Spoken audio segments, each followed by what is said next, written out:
Good morning. So we're going to continue talking about the Civil War. Today we're going to talk about the Battle of Gettysburg. I know yesterday we talked about war strategies, we talked about the Emancipation Proclamation, we talked about a few different things yesterday. That was kind of a review from last week. Today we're going to start with the Battle of Gettysburg. So during the Battle of Gettysburg, the Confederate Army led by General Robert E. Lee led an invasion in the North for the second time, but he was turned back. This fighting was the turning point of the Civil War because the Confederate Army was so severely decimated that they never again had the military strength to attempt an invasion in the North. So decimated, as it says here, completely ruined. So after this battle, the South's military was completely ruined. It says they didn't have enough military strength to lead another invasion. So after the Battle of Gettysburg, the South's military was in pretty bad shape, and this pretty much led to the end of the war. 4 months after the battle, President Lincoln gave the Gettysburg Address to dedicate part of the battlefield as a national cemetery to honor the men who were killed in the battle.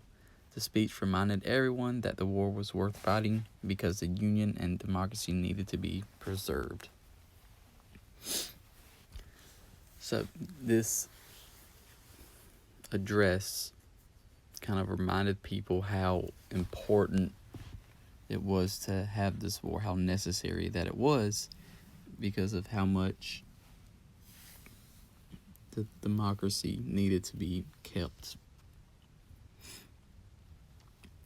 So, little more after this.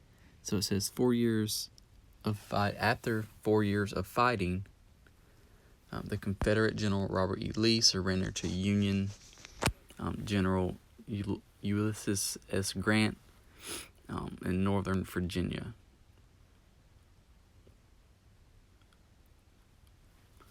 The end came because Lee's troops were exhausted and out of supplies. The Confederate Army and Confederate economy had also been decimated by 4 years of war against a larger, stronger, and wealthier federal system. This surrender of the Army of Northern Virginia was the first surrender that would be followed by the surrender of armies in the South. Once you watch this video, make sure you answer the questions on the Google Doc attached. Good luck.